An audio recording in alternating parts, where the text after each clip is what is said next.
श्रीचंद बोहरा जी हमारे आदरणीय पूर्व विधायक नारायण दत्त शर्मा जी किस पार्टी से थे? आम आदमी पार्टी से। श्रीचंद बोहरा जी उसी पार्टी का हिस्सा हैं। और आप कार्य किसके साथ कर रहे थे? नारायण दत्त शर्मा जी के साथ ही कर रहे थे। आज आप कह रहे हैं कि वो विधायक, क्योंकि आपकी पार्टी ने जो है उस क्षेत्र की टिकट किसी अन्य पार्टी के व्यक्ति को पैसों के लिए बेच दी, और आज आप उनके ऊपर, जो आपकी ही पार्टी का विधायक था, तब आप सो रहे थे। सांसद महोदय के माध्यम से जो टिप्पणी की गई, मैंने भी उस टिप्पणी को आपके माध्यम से और क्षेत्र की जनता के माध्यम से सुना।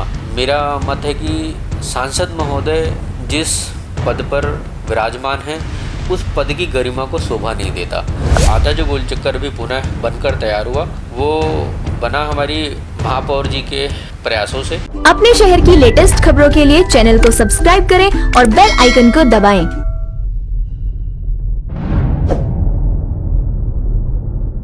नमस्कार, आप देख रहे हैं हुंकार 24/7। इस समय हम बदरपुर विधानसभा में मौजूद हैं। हमारे साथ दीपक सिंह सोम मौजूद हैं, वरिष्ठ समाजसेवी और भाजपा नेता हैं दीपक सिंह सोम जी। आज हम इनसे कुछ क्षेत्र के बुंदियों पर चर्चा करने का प्रयास करेंगे और कुछ राजनीतिक मुद्दों को लेकर। सर, मीठापुर गोल चक्कर अगर देखा जाए तो इन दिनों एक राजनीति का बहुत बड़ा मुद्दा बना हुआ है, और आधा गोल चक्कर करीब 1.5 साल पहले बन चुका था लोकसभा चुनाव में, और आधा गोल चक्कर के ऊपर लगभग 1.5 साल से राजनीति ही चलती आ रही है। और अभी देखा जा रहा है कि भाजपा के 2 बड़े नेताओं के द्वारा अलग अलग तरीके से इसका उद्घाटन किया जा रहा है। उसके बाद RWA आती है और ओजोन मुक्ति संघर्ष समिति आती है, वो कहते हैं हमारे प्रयासों से बना हुआ है। तो आप एक समाज सेवी के तौर पे काफ़ी लंबे समय से क्षेत्र में हैं, और आप ही के वार्ड के अंतर्गत ये मीठापुर गोल चक्कर आता है, तो क्या कहना चाहेंगे आखिरकार इसका पूरा का श्रेय किसको मिलना चाहिए सही मायने?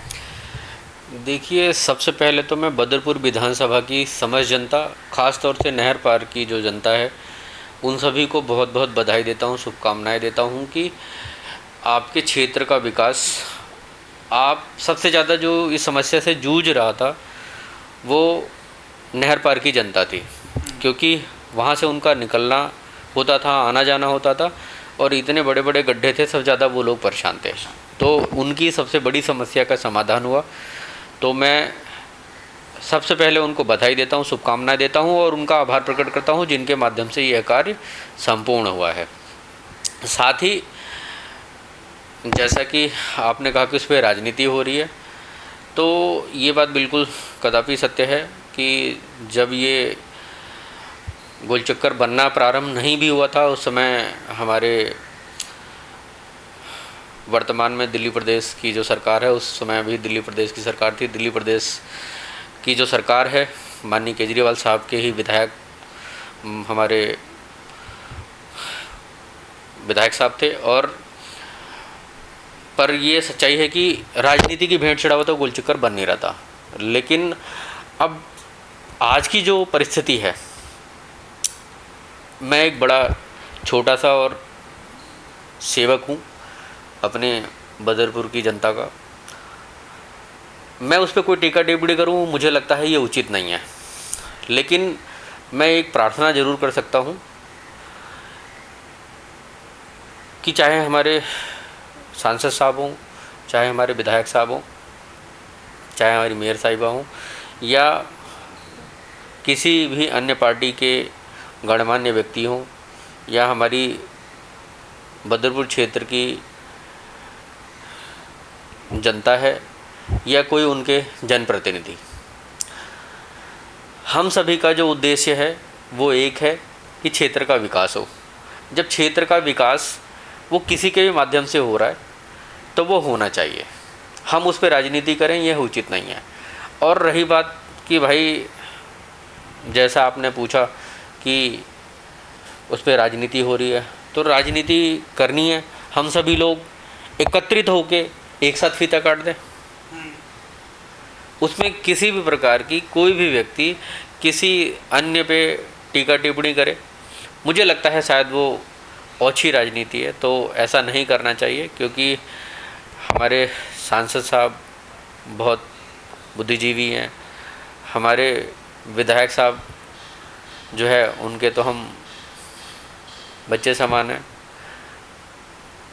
हम जो हमारे विधायक साहब हैं, मैंने उनके मुंह से कभी किसी अन्य व्यक्ति के लिए अपशब्द नहीं सुने, इसलिए मैं कुछ ना कहते हुए सिर्फ इतना कहना चाहूँगा, हम सभी लोग वन ड्रीम वन टीम हैं। तो एक दूसरे की बातों का सम्मान करें, एक दूसरे पे किसी भी प्रकार की टीका टिप्पणी नहीं करें, एक उद्देश्य के साथ चलें कि हमें क्षेत्र की और जनता का विकास करना है। और जनता इन सब चीज़ों को देखती है, समझती है, वो अच्छी राजनीति के चक्कर में आज की डेट में फंसती नहीं है। तो एक बार मैं सभी लोगों का आभार प्रकट करता हूं जिनके माध्यम से इस क्षेत्र का विकास का एक कार्य पूर्ण हुआ है, उनका आभार प्रकट करता हूं। हमारी क्षेत्र की RWA का भी आभार प्रकट करता हूं कि उन्होंने एक अहम मुद्दे को उठाया था जिसको हमारे जनप्रतिनिधियों के द्वारा पूर्ण किया गया। तो उन सभी को बधाई और हमारे जनप्रतिनिधियों जो हैं उनका आभार प्रकट करता हूं मैं हमारे बदरपुर जी विधानसभा की जनता की तरफ से। लेकिन सर, जिस तरह की टिप्पणी सांसद महोदय जी ने दिया था, तो क्या लगता है वो उचित था? जिस तरह से वहाँ पे जब उद्घाटन हुआ था पहला, तो रामवीर सिंह बिदुड़ी जी मौजूद थे और मेयर साहिबा मौजूद थी, पूर्व मध्य क्षेत्र के चेयरमैन थे, निगम पार्षद थे, तो उचित शब्द थे वो जो आपको? नहीं, सांसद महोदय के माध्यम से जो टिप्पणी की गई, मैंने भी उस टिप्पणी को आपके माध्यम से और क्षेत्र की जनता के माध्यम से सुना। मेरा मत है कि सांसद महोदय जिस पद पर विराजमान हैं उस पद की गरिमा को शोभा नहीं देता। ख़ास तौर से जब हम सभी, अब हम तो एक बड़े छोटे से सेवक हैं, लेकिन सांसद महोदय इतने बड़े पद पे आसीन हैं, फिर हमारे नेता प्रतिपक्ष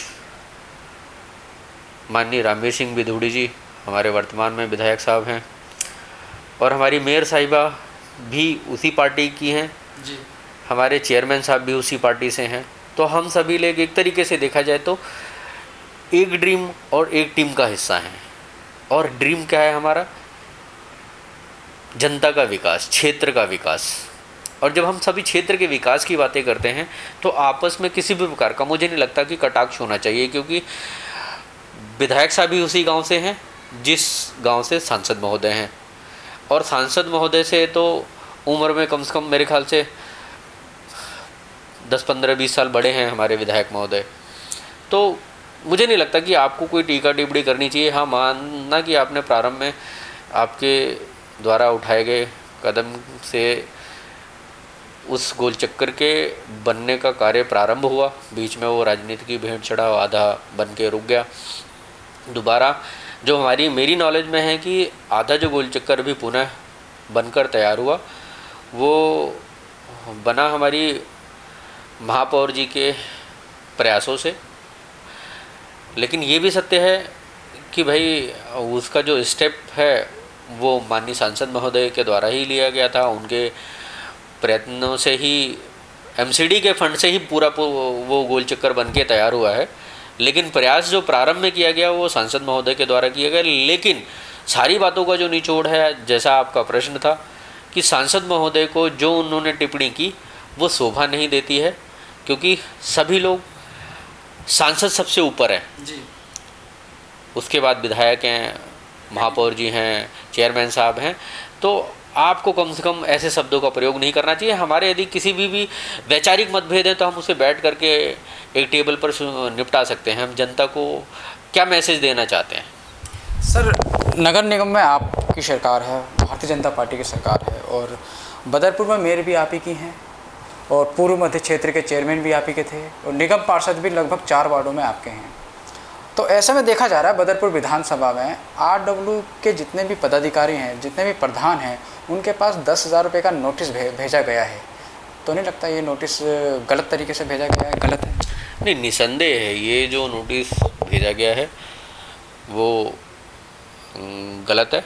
और माननीय विधायक महोदय के संज्ञान में चीज़ें नहीं थी, उनके संज्ञान में आई और उन्होंने तुरंत इस पर करेक्टिव एक्शन लेने की आदेश भी दिए हैं। और जो हमारे पार्षद और चेयरमैन महापौर जी हैं, महापौर जी से भी मेरी अभी इस विषय पे चर्चा हुई थी। उन्होंने बताया कि उन्होंने करेक्टिव एक्शन का तुरंत आदेश दिया है और ये जो है इसको तुरंत निरस्त किया जाएगा। ये जिस भी वजह से हुआ वो मुझे ज़्यादा उसकी डिटेल नहीं पता है, लेकिन मैंने उनसे इस विषय पे चर्चा की तो उन्होंने बोला कि नहीं, हमने इस पर करेक्टिव एक्शन लेने का आदेश दे दिया है और ये शीघ्र ही जितने भी चालान इशू किए गए हैं वो निरस्त कर दिए जाएंगे। श्रीचंद बोहरा आम आदमी पार्टी के बदरपुर विधानसभा अध्यक्ष, उनके द्वारा आरोप लगाया गया है रामवीर सिंह बिधूड़ी जी के ऊपर कि पूर्व में जो आम आदमी पार्टी के विधायक थे और पिछले जो 5 साल का कार्यकाल रहा है आम आदमी पार्टी का बदरपुर के अंदर, उसमें रामवीर जी और नारायण दत्त शर्मा इन दोनों ने मिलकर क्षेत्र में मतलब क्षेत्र को लूटने का काम किया है। तो क्या कहना चाहेंगे इस विषय में? नहीं, श्रीचंद बोहरा जी हमारे आदरणीय पूर्व विधायक नारायण दत्त शर्मा जी किस पार्टी से थे? आम आदमी पार्टी से, जो उस समय भी सत्ताधारी पार्टी थी। 70 में से 67 सीटें लेकर बैठी थी और वर्तमान में भी सत्ताधारी है, 70 में से 63 सीटें लेकर बैठी है। ठीक है जी। और श्रीचंद बोहरा जी उसी पार्टी का हिस्सा हैं। उसी पार्टी से निगम का चुनाव लड़ा उन्होंने, निगम का चुनाव लड़कर हारे भी वो उसी पार्टी से। और आप कार्य किसके साथ कर रहे थे? नारायण दत्त शर्मा जी के साथ ही कर रहे थे। आज आप कह रहे हैं कि वो विधायक, क्योंकि आपकी पार्टी ने जो है उस क्षेत्र की टिकट किसी अन्य पार्टी के व्यक्ति को पैसों के लिए बेच दी, और आज आप उनके ऊपर, जो आपकी ही पार्टी का विधायक था, तब आप सो रहे थे।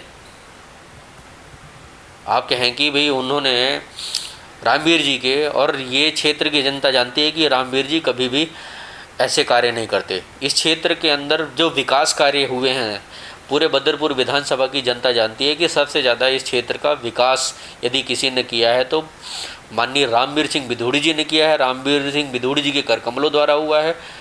और अभी भी 6 महीने का कार्यकाल नहीं हुआ है अभी, और रामवीर जी के द्वारा किए गए वादे पूर्ण हो रहे हैं। सपने जो लोगों के हैं वो साकार होते हुए दिखाई दे रहे हैं। अगले 4.5 सालों में बदरपुर की तस्वीर बदल जाएगी। और मैं चैलेंज करता हूं कि पूर्व में जो विधायक रहे हैं और रामवीर सिंह बिधूड़ी जी के द्वारा जो कार्य किए जा रहे हैं, उनका 5 साल बाद आकलन करके बताइएगा कि बदरपुर की जनता ठगी नहीं, अपने जो वोट हैं उनको सार्थक महसूस करेगी कि उसने सही व्यक्ति को अपना प्रतिनिधि चुना। और मैं चैलेंज करता हूं, यदि आपके पास कोई साक्ष्य है कि उन्होंने आपके पूर्व विधायक के द्वारा किए गए किसी भी अनैतिक कार्य में उनका कोई भूमिका रही है, तो आप सामने लेकर आइए, प्रस्तुत कीजिए, आपके पास साक्ष्य हैं। लेकिन औछी राजनीति करना बंद कीजिए। जनता समझदार है, सब जानती है, सब समझती है। इसीलिए आपको विपक्ष में, हमारे बदरपुर विधानसभा में तो आपको विपक्ष में इसीलिए बैठा दिया उसने। सर, बदरपुर विधानसभा को एक अस्पताल की ज़रूरत है। 2007 में रामवीर सिंह बिधूड़ी जी ने वहाँ ओम विहार वार्ड जो आपके अंतर्गत आता है, आपके वार्ड का अंतर्गत आता है, वहाँ पे एक अस्पताल की नींव रखी थी 100 बेड की। और क्या लगता है, रामवीर सिंह बिधूड़ी जी अब बदरपुर में आ चुके हैं विधायक के रूप में, क्या लगता है अब उस अस्पताल के ऊपर काम होना शुरू हो जाएगा उनके कार्यकाल के दौरान? निसंदेह हमें पूर्ण विश्वास है कि जो भी कार्य रामवीर सिंह बिधूड़ी जी द्वारा पूर्व में शुरू किए गए थे और वो राजनीति की भेंट चढ़ गए, क्षेत्र के विकास के कार्य रुक गए, तो आज की डेट में मैं ही नहीं, मुझे आप बदरपुर क्षेत्र के अंदर भ्रमण करेंगे तो जो राजनीतिक लोग हैं, अपोजिशन पार्टी के लोगों को छोड़कर यदि आप वास्तव में जनता से पूछेंगे तो जनता आपको बताएगी कि उसे पूर्ण विश्वास है, भरोसा है रामवीर सिंह बिधूड़ी जी के ऊपर कि जो उसके रुके हुए कार्य हैं वो इन 5 सालों में पूर्ण होंगे। उसके जो सपने हैं बदरपुर विधानसभा को लेकर वो साकार अवश्य होंगे। और जो अस्पताल वाली बात है, रामवीर जी का वादा है कि उसका कार्य 100% इस 5 वर्षों के कार्यकाल में प्रारंभ हो जाएगा। सर, चलते थे आपसे एक आखिरी सवाल। किसान बिल को लेकर एक विरोध देश भर में देखने को मिल रहा है, क्या लगता है ये जो बिल पास हुआ है सदन में, और इस बिल से किसानों को कोई नुकसान है? और जो प्रदर्शन कर रहे हैं आखिरकार वो लोग कौन है आपकी नज़र? सबसे पहली बात कि ये जो बिल पास कराया गया है ये किसानों के हित को लेकर के पास कराया गया है। मैं हमारे माननीय प्रधानमंत्री जी के विषय में कहना चाहूँगा कि उनके द्वारा लिया गया कोई भी निर्णय जनता के हित में होता है, कभी भी जनता के विरुद्ध नहीं होता। और रही किसानों की बात, तो प्रधानमंत्री जी खुद एक गरीब परिवार से उठकर आए हैं, वो गरीब का दर्द जानते हैं। अभी तक उन्होंने जितने भी निर्णय लिए हैं, चाहे वो गरीबों को शौचालय हो, चाहे उनके मकान की बातें हों, वो अब तक क्यों नहीं हुआ? वो हमारे माननीय प्रधानमंत्री जी के द्वारा ही किया जा रहा है। गरीबों को घर मिल रहा है, शौचालय मिल रहा है, स्वच्छता अभियान चलाया जा रहा है। उनको स्वास्थ्य से लेकर 50 करोड़ लोगों को स्वास्थ्य बीमा योजना, ये ऐतिहासिक कदम है। पहली बार हिंदुस्तान में फसल बीमा योजना है। फसल बीमा योजना का लाभ किसको मिल रहा है? किसानों को मिल रहा है। प्रत्यक्ष रूप से जो सब्सिडी है उन किसानों के खाते में जा रही है, उसका प्रत्यक्ष लाभ किसको? किसानों को मिल रहा है। तो ये जो बिल पास कराया गया है वो किसानों के हित में पास कराया गया है। और किसान मंडियों में जाता था, उसे घंटों वहाँ पर बिचौलियों के लिए वेट करना पड़ता था कि बिचौलिया का कोई आदमी उनके अनाज की वेटेज करेगा तो बाई करेगा। उनकी ख़रीदारी जो है, उनको घंटों परेशान होकर के भी अनाज उनका नहीं ख़रीदा जाता था। उनकी जो सब्जियां थी वो ट्रक में, गाड़ियों में पड़े पड़े ट्रैक्टर में सड़ जाती थी, लेकिन कोई उनकी सुध लेने वाला नहीं होता था। लेकिन अभी जो ये किसानों के हित का बिल पास कराया गया है, इससे किसानों को आने वाले समय में अनन्य लाभ होने वाला है। क्योंकि एक तो आप मंडियाँ ख़त्म नहीं की जा रही हैं, मंडियों का मॉडर्नाइजेशन किया जा रहा है।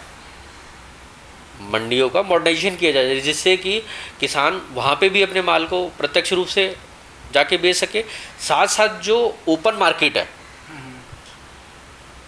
उस बाजार व्यवस्था में भी अपने माल को आसानी से कहीं पे भी जाकर बेच सकता है। उसका एकमात्र उद्देश्य किसान को किस प्रकार से उसकी आय दोगुनी करनी है। जो मोदी साहब ने उन्होंने एक वादा किया था 2014 में, उनकी जब सरकार बनी थी, कि किसानों की आय को 2021 में उन्होंने दोगुनी करनी है। तो वो कैसे होगी? जब हम एक जनरल बात करें, किसान जो गेहूं बेचता है वो 1200-1500 के भाव में बेच रहा है, ठीक है जी। और आप बाहर जाकर देखो 2000, 2200, 2800, मतलब आधे से भी कम रेट में किसान का जो गेहूं है वो बिचौलिया उठाता है। लेकिन जब वो डायरेक्ट बेचेगा तो मैं कह रहा हूँ यदि 1200 के 1800 उसको मिलते हैं तो लाभ किसका हुआ? सीधा लाभ जो है वो किसान को मिल रहा है। ये जो राजनीति आज की डेट में कर रहे हैं, ये विपक्षी दल के जो लोग हैं, देखो विपक्ष तो समाप्त तो हो नहीं सकता और होना भी नहीं चाहिए, ठीक है जी। तो विपक्ष के पास कोई काम तो है नहीं। जब कहते हैं ना, जिस व्यक्ति के पास कोई काम नहीं वो क्या करेगा? कुछ तो करेगा। कुछ करने के लिए आज की डेट में उसके पास कोई मुद्दा तो है नहीं, तो उसने कोशिश करी। हालांकि होना इसमें कुछ नहीं है, गिने चुने लोग हैं, किसान नहीं आया आगे। गिने चुने लोग हैं जो उनकी पार्टी के समर्थक हैं, सिर्फ वही लोग इसमें आगे आकर के विरोध दर्शा रहे हैं। तो ये थे हमारे साथ दीपक सिंह सोम जी। इनका ऐसा मानना है, जिस तरीके की टिप्पणी मीठापुर गोल चक्कर पर सांसद महोदय जी का उन्होंने दिया था, ऐसा उनको नहीं देना चाहिए। अपने पद की उनको गरिमा देखनी चाहिए। साथ ही इनका ऐसा मानना है कि मीठापुर गोल चक्कर का जो निर्माण कार्य है, जो मीठापुर गोल चक्कर को पक्का करने का काम है, वो एमसीडी के द्वारा हुआ है, भारतीय जनता पार्टी के द्वारा हुआ है। सभी को इस पर राजनीति ना करके एक साथ मिलकर क्षेत्र के विकास की ओर ध्यान देना चाहिए। अब देखना यह है, रामवीर सिंह बिधूड़ी जी की विकास पुरुष की चौथी बार वापसी बदरपुर विधानसभा में हो चुकी है, और आने वाले समय में क्या क्या विकास बदरपुर में नजर आएंगे वो हम आपको दिखाने का प्रयास करेंगे। तब तक आप देखते रहिए और बने रहिए हुंकार 24/7 के साथ। नमस्कार। सब्सक्राइब करें और बेल आइकन को दबाएं।